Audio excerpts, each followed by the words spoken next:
Fala galerinha do xadrez, tudo beleza? Pessoal, tá rolando o campeonato europeu por equipes e a gente tem aí o Magnus Carlsen jogando. Eu tô impressionado com o tanto de torneio que ele tá jogando nessa reta final aí do Mundial. Em geral, torneios são eventos que desgastam, né, a pessoa, e o Magnus Carlsen tá aí, sai de um torneio, já entra em outro. Realmente inacreditável a disposição aí de Magnus Carlsen. E tá chegando, galera, novembro tá aí, né? Então setembro tá acabando, outubro, novembro, chegou o Mundial. Magnus Carlsen aí, enfim, pra gente é ótimo, a gente adora ver ele jogando, né? Mas realmente é curiosa essa situação dele estar jogando bastante torneio aí, chegando o Mundial, né? E esse torneio que ele tá jogando aqui é presencial, partidas pensadas, tá? 1h30, 90 minutos para cada jogador, 30 segundos de acréscimo por lance, chegou no lance 40, ganha mais meia hora, aquelas partidas pensadas aí, longas, tá? E vamos dar uma olhada então, galera, aqui no negócio é o seguinte: jogar contra o mestre internacional, quem já teve essa oportunidade ou quem ainda não teve consegue imaginar, é dificílimo, né? Mestre internacional, eu já joguei em simultâneas e tudo mais. São jogadores muito experientes, com um nível muito alto, né? E simultânea ainda que não dá pra pessoa, porque simultânea ele vai lá, bate o olho e faz o lance, né? Imagina ele pensando aqui, né, no tabuleiro e tudo mais. São jogadores muito difíceis. Agora, como é que será que é o Magnus Carlsen, o campeão mundial aí, né? Segura o meu casaco, né? Como é que é ele aí jogando contra um mestre internacional? Vamos ver. Vocês viram na thumb aqui do vídeo, né? Ele tirando a jaqueta aí, hold my coat, segura meu casaco, vamos lá pra cima desse mestre internacional então. A gente tem aqui o Magnus Carlsen de brancas, jogando pelo time da Noruega. E aqui E4, né? Na verdade não é time por país aqui, mas o Magnus Carlsen fez questão de montar um time dele exclusivamente de jogadores noruegueses, tá? Tem alguns times que estão misturados aí. Bom, E4 foi jogado C5, agora a defesa siciliana, temos aqui cavalo em F3 e cavalo C6 pelo adversário do Magnus Carlsen, que é o mestre internacional Enrique Llobel Cortel. É um jogador espanhol aí, um mestre internacional com quase 2.400 de rate. O Magnus Carlsen decide aqui jogar a variante Rossolimo e aqui a partida seguiu com D6. O Carlsen captura em C6, B por C6 e aqui E5, gostei dessa variante aí, tentando deixar esses peões aqui enfraquecidos, né? E aqui vários lances são possíveis. Curiosamente, se você deixar o computador, ele manda jogar F6 aqui ele fica pensando em alguns lances D5, peão toma, ou F6. F6 é um lance, raras vezes já foi jogado aqui o lance F6 nas bases de dados. Então eu achei bastante curiosa essa abertura aqui, o computador manda F6. Será que tem espaço para novidade teórica aí? Bom, aqui bispo G4 também começa a aparecer como sugestão. Aqui o adversário do Carlsen captura agora D por E5, temos cavalo por E5, dama D5, atacou o cavalo, atacou aqui em G2, meio que forçou aqui a resposta, cavalo F3, agora bispo G4 e não tem jeito, aqui as pretas ficaram com peões dobrados e aqui o Llobel Cortel fala: eu também vou dobrar os seus peões, né? Aqui então vai dobrar também os peões do Magnus Carlsen. Cavalo C3 foi jogado, agora cavalo estava atacando a dama, bispo por F3 capturando uma peça, atacando a dama, G por F3 e aqui dama em E5, cheque, né?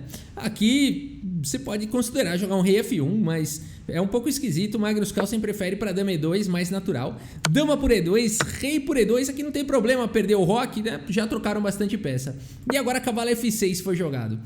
D3, E6, bispo em E3, cavalo, bispo E7.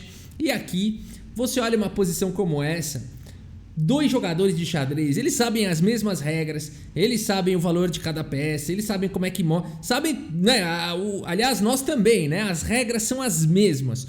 Um mestre internacional, um jogador experiente, chega numa posição como essa, ele não consegue acreditar que é possível ele perder aqui essa posição. Tá tudo muito equilibrado, bispo e cavalo para cada um e tal. Vamos ver como segue na partida. Vamos ver se a mágica acontece. Agora, uma coisa que já chama atenção aqui é o tempo do Carlsen. Olha só, 1h24 contra 49 minutos. O Carlsen não gastou nada, ele tá brincando ali, tá passeando. Cavalo A4 foi jogado agora pelo Carlsen. Já começa a existir uma pressão, olha só, né? Então aqui cavalo D7. Isso aqui significa, se as pretas estão reagindo, é porque as brancas já ganharam a iniciativa. Então B3 agora foi jogado, né? Controlando bem aqui o avanço para C4, roque e agora a torre de A em G1. O que o Carlsen tá fazendo aí com esse torre de A em G1, né? Bom, aqui já existe uma ameaça de bispo H6, tudo bem, bispo F6 defende, mas mais uma vez, o Carlsen vai criando ameaças e o adversário tem que se defender. Rei H8, aqui o adversário tira o rei aqui da coluna G, e o Carlsen segue agora com D4, você fala, mas que lance é esse? Ele tá consertando aqui os peões do adversário, por que ele tá fazendo isso, né? É muito interessante aqui o Carlsen jogando e a gente já vai descobrir por quê. A partida seguiu com C por D4, o adversário fala, oba, vou tirar meu peão dobrado, me livrei de um deles, bispo por D4. Agora o peão em G7 está atacado, cada lance que o Carlsen faz traz uma ameaça. F6 foi jogado, aqui E5 seria possível também, hein? Então aqui F6 foi a escolha aqui do Cortella. E agora a torre G4. Pessoal, esse aqui, ó, o lance aqui, eu vou exclamar duas aqui nesse lance. O computador nem gosta tanto assim desse lance aqui. O computador nessa posição gosta de bispo E3 ou cavalo B2, né? Eu vou exclamar duas aqui. O computador não sabe de nada. Magnus Carlsen aqui é o campeão do mundo. E esse lance vai fazer toda a diferença, e esse lance explica por que o Magnus Carlsen trocou o peão dobrado. Ele tá de olho nesse carinha aqui, olha só, ele tá de olho nesse peão aí enfraquecido. A partida seguiu com torre de F em D8, torre D1. Então Magnus Carlsen, curioso que tinha uma torre em G e uma H, né? Parecia que a de H estava presa, de repente, rapidamente ela já entrou aí no jogo. Rei G8 foi jogado e agora bispo volta para E3. Fazendo o que esse lance? Abrindo espaço aqui para a torre passar. O Leobel Cortella aqui já começa a ter dificuldade, rei F7, torre C4, cavalo E5, agora defendendo o peão, atacando a torre.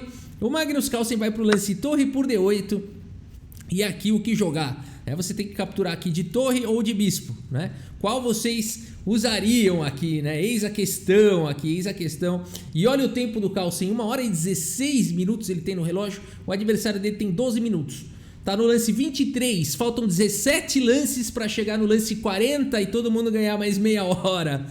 E o adversário aqui do Carlsen tem 12 minutos e ele tá na difícil decisão de capturar de torre ou de bispo. Nessas horas ele chupa o dedo, eu vou capturar de bispo. E aqui então o espanhol decide capturar de bispo aqui a torre, e é um lance que traz problemas agora, porque a torre ganha agora a casa de B4, ganha a coluna B, né? Então aqui, não sei se foi uma boa aí capturar de bispo, talvez aqui, né, capturar de torre, tudo bem, o que ele não tá querendo aqui? Talvez aqui ele estivesse receando com que as brancas jogassem um torre H4, aqui vai atacar o peão aqui de H7, seria uma possibilidade, torre H4, né? Aqui você não vai querer jogar um H6 por conta de bispo por A7, mas talvez você possa jogar cavalo aqui, olha só, em G6 atacando a torre, deixando o peão aqui de H7 e seguir com bispo D6 com contra-jogo. Se bispo por A7, as pretas têm aqui rei G8 e olha só esse tema aqui bonitinho, né? Aqui a torre vai perder a torre, aqui tem uma armadilha bonitinha, né? A torre não tem mais nenhuma casa, então rei G8 e olha só, né? Não pode vir para H6, não pode vir para H5 por conta do duplo aqui do cavalo, né? Aqui tem cheque. Não pode vir para H3 pelo mesmo motivo e não pode vir para H4, né? Então teria além de tudo esses golpezinhos. Agora, com pouco tempo no relógio é difícil de achar isso, né? Com pouco tempo no relógio, aqui ele fez bispo por D8 e agora o Carlsen começa a passear. Torre B4 aqui instantaneamente de olho na coluna B, A5 atacando a torre B7 o cheque rei G6 e cavalo C5. E simples assim o Magnus Carlsen já tem uma situação onde ele vai ganhar peão à força, porque o rei tá aqui protegendo o peão de G7. Se ele quiser se deslocar aqui para defender o peão de E6 que está atacado, cai aqui em G7. E nenhuma peça consegue defender aqui o peão de E6. Simples assim no lance 26, o Magnus Carlsen já está melhor do que o mestre internacional. O cara deve ficar pensando, mas o que eu fiz? Aonde foi que eu errei, né? Aonde foste que eu erraste? Né? Eu não sei se eu falei um portunhol aqui do Bravo. Onde é que eu errei? E aqui o mestre internacional espanhol segue com F5, agora cavalo por E6. Temos aqui bispo F6, protegendo agora o peão aqui de G7, tá caindo tudo. Cavalo F4, cheque, rei H6. E agora cavalo D5, abrindo um cheque descoberto, um lance que à primeira vista, né, causa um estranhamento, mas aqui tem um cheque descoberto. Rei G6 foi jogado, cavalo E7, cheque. E agora tá caindo o peão aqui de F5 também, então praticamente forçado a capturar esse cavalo. Bispo por E7, torre por E7. E a partida segue agora então com rei F6 atacando a torre. Torre C7, pressão no peão de C6, vai cair peão. Torre A6 protegendo o bispo D4. E a gente tem uma posição aqui de Zugzwang, galera. Zugzwang aqui no tabuleiro. Não é nem Zugzwang, né? Isso aqui é o seguinte, pretas já estão perdidas aqui, não tem nenhum lance pra fazer. Por exemplo, se jogar rei E6, tá vindo torre por peão. Se jogar... o que vai jogar aqui? Um H5, ó. H5 também não presta, né? Tá vindo F4. Então vai perder o cavalo. Que mais aqui que dá pra pensar aqui em jogar nessa posição? Rei E6 tá caindo em G7. Enfim, não tem muito lance, né? A partida seguiu com rei E6, torre por G7. E depois de rei D5, aqui rei D5 não foi jogado. E depois de torre por G7, então, o Liobel Cortel decide aqui: eu vou abandonar a partida. Abandona aqui a partida, Liobel Cortel, aqui o mestre internacional, sem entender o que aconteceu. E o Magnus Carlsen não teve que se esforçar muito, né? Pelo menos ele tá se poupando aí pro Mundial. 1h17, ele gastou 13 minutos, mais os acréscimos, mais o tempo do adversário, né? Do tempo dele ele não gastou quase nada aqui. E o adversário no lance 34 com 3 minutos no relógio tá até agora sem entender o que aconteceu. Esse é Magnus Carlsen, essa é a diferença entre um campeão mundial e um mestre internacional forte aqui da Espanha, né? É um nível surreal aí de Magnus Carlsen. Queria mostrar essa partida aí que me chamou bem a atenção. E o relatório aqui, né? O relatório do chess.com mostra realmente aqui o Magnus Carlsen não gastou nada no relógio e não cometeu nenhuma imprecisão, nenhum erro, nenhuma gafe, nada. Ele passeou, né? E o adversário foi muito bem, cometeu uma imprecisão e um errinho lá, né? Torre por pé, bispo por torre, né? E não torre por torre. E aí acabou sendo suficiente aí pro Magnus Carlsen vencer. Demais, né? Tá bom, espero que vocês tenham gostado aí do vídeo. Muito obrigado pela sua audiência. Um grande abraço para todos vocês e até a próxima. Valeu! Cavalo H5 no tabuleiro de xadrez.